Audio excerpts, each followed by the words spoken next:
तो one piece chapter 1180 आ चुका है और भाई एक के बाद एक वन पीस में पीक चैप्टर आते जा रहे हैं और ये उनमें से एक है। तो शुरुआत होती है जहाँ पे इमू आ चुका है एल्बाफ के अंदर और वो उसी कैसल के रूप पे खड़ा है और वहां से वो ऑब्जर्व कर रहा है कि आखिर उसे जाना कहाँ है। तो उसके बाद हम बहुत ही बढ़िया पैनल देखते हैं इस चैप्टर का, जिसमें कि इमू जो जोरो का ग्रुप है, क्योंकि वहाँ पे सॉमर्स भी है तो वो वहाँ पे सबसे पहले जाता है और वहाँ पे हम बहुत ही बढ़िया पैनल लगते हैं इमू का। और वो सबसे पहले क्वेश्चन करता है उन सबको कि आखिर इस लैंड का किंग है कौन। तो वहाँ पे होते हैं डोरी और प्रोगी। वो जवाब देते हैं कि आखिर तुम हो कौन और आखिर तुम आए कहाँ से हो। लेकिन वो ये भी कहते हैं कि इस लैंड का कोई भी किंग नहीं है, क्योंकि भाई वैसे भी हेरल्ड के बाद ऑफिशियली कोई भी किंग अनाउंस नहीं हुआ है। तो उसी टाइम पे इमो देखता है सोमर को, जो कि जड़ के हाथों में है, लेकिन इन स्प्लिट सेकंड भाई वो जड़ की उंगलियां काट देता है सोमर्स को फ्री करने के लिए। और वहाँ पे इमो सोमर से कहता है कि तुम आखिर कर क्या रहे हो। लेकिन मेन बात पता है क्या है कि जड़ की उंगलियां कटने के बावजूद भी उसे रियलाइज भी नहीं होता कि आखिर हुआ क्या। मतलब थोड़ी देर बाद जब उसकी उंगलियां कट के नीचे जा रही है तब उसको रियलाइज होता है कि उसकी खुद की उंगलियां कट चुकी है। और उसके थोड़ी देर बाद हम हजारुद्दीन और जोरो का रिएक्शन देखते हैं और फिर इन दोनों के बाद बाकी जितने भी लोग हैं उनको दिखता है इमो कि वो उनके नजदीक आ चुका है। और उसके बाद हम यहाँ पे चॉपर का भी रिएक्शन देखते हैं और वो भी भाई डर चुका है और कहता है कि आखिर ये बंदा है कौन। लेकिन भाई तुरंत उसके बाद हम सीन देखते हैं जहाँ पे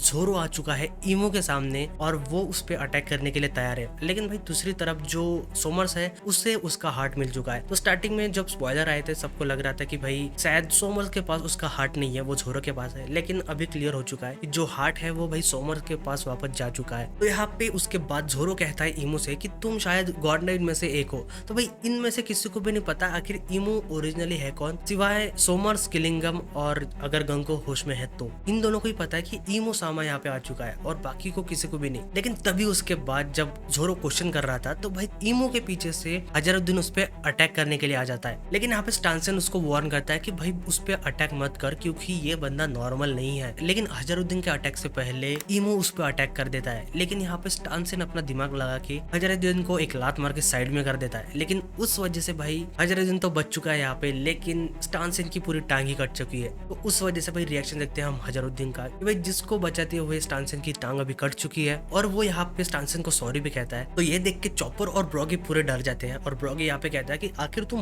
हो कौन। लेकिन उससे के बाद भाई जोरो अटैक करता है इमो के ऊपर और वो अपना अटैक यूज करता है किंग ऑफ हेल रिसोस्टाइल परगेटरी डीमन स्लेयर। लेकिन यहाँ पे इमो को वो दिख जाता है कि वो उस पर अटैक कर रहा है और भाई वो हिलता भी नहीं जगह से, वो बस अपनी जो टेल है वो इस्तेमाल करता है और इजीली जोरो का इतना खतरनाक अटैक ब्लॉक कर लेता है। लेकिन वो उसी दौरान इमो अपना नया अटैक यूज करता है जो कि है ओमेन और वो बस एक ब्लैक फ्लेम है छोटी सी जो कि अपने हाथ में लेके सीधा दे मारता है जोरो के सर के ऊपर और उस वजह से जोरो को बहुत ही बुरा डैमेज मिलता है। और ये देख के भाई चॉपर डर चुका है कि जोरो को आखिर हुआ क्या। लेकिन तभी हम देखते हैं इमो को जो कि बहुत ही कैजुअल वे में खड़ा है और उसके पीछे से हजारुद्दीन ने फिर से अटैक कर दिया है। लेकिन इमो इसके ऊपर भी ओमेन अटैक यूज करता है। लेकिन यहाँ पे इसका जो रिजल्ट है वो थोड़ा डिफरेंट होता है क्योंकि भाई उस ओमेन अटैक की वजह से एक बहुत बड़ा एक्सप्लोजन होता है हजारुद्दीन के ऊपर और उसके बाद हम देखते हैं कि भाई हजारुद्दीन भी अभी निपट चुका है। और दूसरी तरफ हम देखते हैं इमो और सोमर्स को, जो कि यहाँ पे इमो देता है ब्लैक फ्लेम सोमर्स को और वो जब उस फ्लेम को एक्सेप्ट करता है तो भाई वो कहता है कि थैंकफुली मुझे अभी ओमेन मिल चुका है।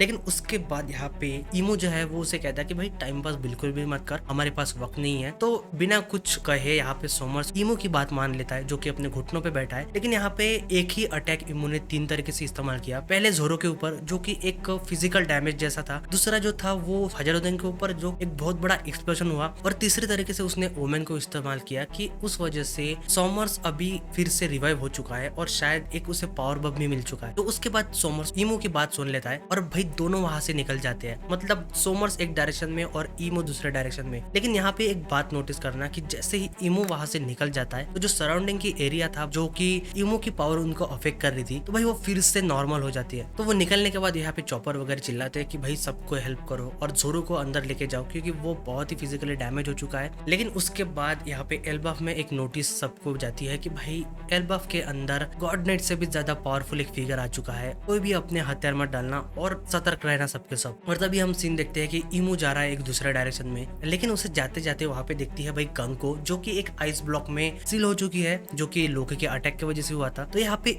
इमो सबसे पहले उसके डायरेक्शन में जाता है और वो अपनी ब्लैक फ्लेम जो ओमेन है वो इस्तेमाल करता है। लेकिन वो यहाँ पे अपने वेपन को भी यूज कर रहा है, मतलब एक्चुअली में उसका वेपन मतलब उसका जो ब्लेड है वो यूज नहीं कर रहा है बल्कि उसकी जो बैक ब्लैक साइड है वो एज ए एक गन जैसे यूज कर रहा है और वो उससे सीधा ओमेन फायर करता है गंको की तरफ और उस वजह से हम बहुत बड़ा एक एक्सप्लोजन देखते हैं। लेकिन जब वो फायर कर रहा था तो भाई हर बार उसके फायर के बाद उस ब्लैक फ्लेम का फिगर थोड़ा चेंज होता है और वो एक ब्लैक मॉन्स्टर जैसा होता है। लेकिन इमो के अटैक की वजह से भाई वो ब्लॉक पूरा तबाह हो चुका है। मतलब यहाँ पे सोमर्स और गंको अभी फ्री हो चुके हैं। तो यहाँ पे उसके बाद हम रिएक्शन देखते हैं गबन का, जो कि सन रियल में एलिवेटर के पास बैठा हुआ है और वो कहता है कि मैंने इस लेवल की हाकी इवन गॉड वैली पे भी महसूस नहीं की, क्योंकि भाई गॉड वैली पे सिर्फ एक पोर्शन ऑफ इमो वहाँ पे एग्जिस्ट कर रहा था, लेकिन यहाँ पे एक्चुअल इमो आ चुका है। उसके बाद हम सीन देखते हैं वॉल्डर स्कूल का, जहाँ पे आ चुके हैं अपने लोकी, लूफी और राग्निर। तो यहाँ पे आने के बाद लूफी कहता है कि ये सारा जल चुका है, लेकिन भाई लोकी उसे कहता है कि फ्रीज होने से अच्छा है कुछ जला हुआ मिल रहा है। तो यहाँ पे वो अपना खाना खाने आए हैं, लेकिन यहाँ पे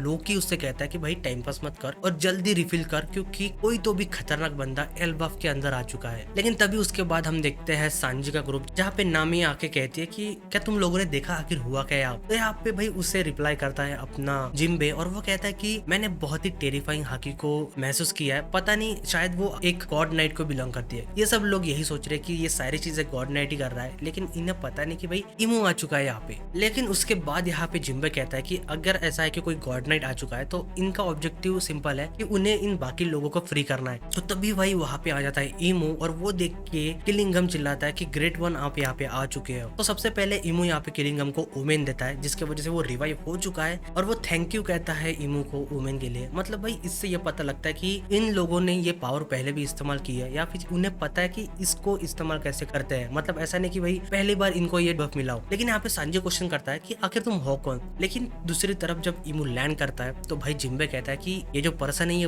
बहुत ही डेंजरस है। लेकिन दूसरी तरफ भाई सांजी रुकता नहीं है और सीधा जाता है इमो पे अटैक करने के लिए और वो अपना एक किक अटैक यूज करता है जो कि बहुत ही बेहतरीन है। लेकिन भाई इमो उसको किक अटैक से ही रोकता है और उसके बाद तुरंत इमो एक फास्ट फीएंट अटैक यूज करता है, जिस वजह से सांजी का भी रिएक्शन देखने लायक है, क्योंकि उसे लगता है कि इतना फास्ट आखिर ये बंदा मूव कैसे कर रहा है। और वही इमो एक रिवर्स किक देता है और ये कोई नॉर्मल किक नहीं है, क्योंकि इमो के पैरों में अभी ब्लैक फ्लेम लगी हुई है। मतलब ओमेन टेक्निक वो अभी भी इस्तेमाल कर रहा है उसकी किक से और वो भाई सीधा देता है सांजी को और उस वजह से हम एक और एक्सप्लोजन देखते हैं। मतलब तीनों लोगों में से सबसे ज्यादा डैमेज शायद यहाँ पे सांजी को ही मिला होगा। लेकिन उसके बाद जिम्बे कहता है कि आखिर ये ब्लैक फ्लेम है क्या। लेकिन तभी भाई वहां पे आता है अपना लोकी और वो वहां पे आके सबसे पहले कहता है कि आखिर तुम्हें एल्बाफ में चाहिए क्या। लेकिन यहाँ पे इमो रिप्लाई करता है लोकी को कि मैं यहाँ पे आया हूँ क्योंकि 14 साल पहले मेरे एक सर्वेंट को किसी ने खत्म कर दिया था यहाँ पे और मैं उसको ढूंढ रहा हूँ। तो भाई यहाँ पे ये सुन के लोकी थोड़ा चिढ़ जाता है और वो कहता है कि सर्वेंट माय एस। मतलब भाई यहाँ पे वो थोड़ी भी इज्जत नहीं कर रहा है इमो की और वो सीधा मुंह पे कहता है उससे कि तुम जिसकी बात कर रहे हो वो बंदा है हेरल्ड और वो मेरे फादर है और वो एल्बाफ के किंग थे। और यहाँ पे उसके बाद हम एक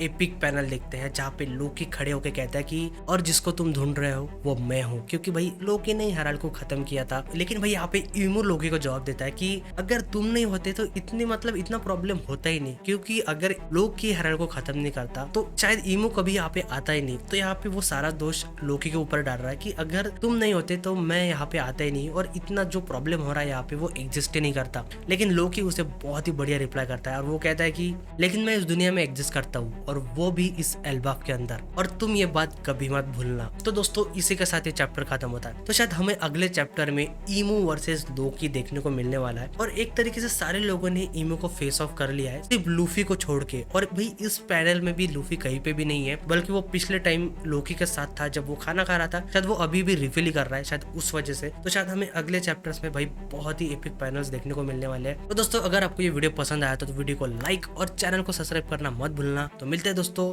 अगले चैप्टर में।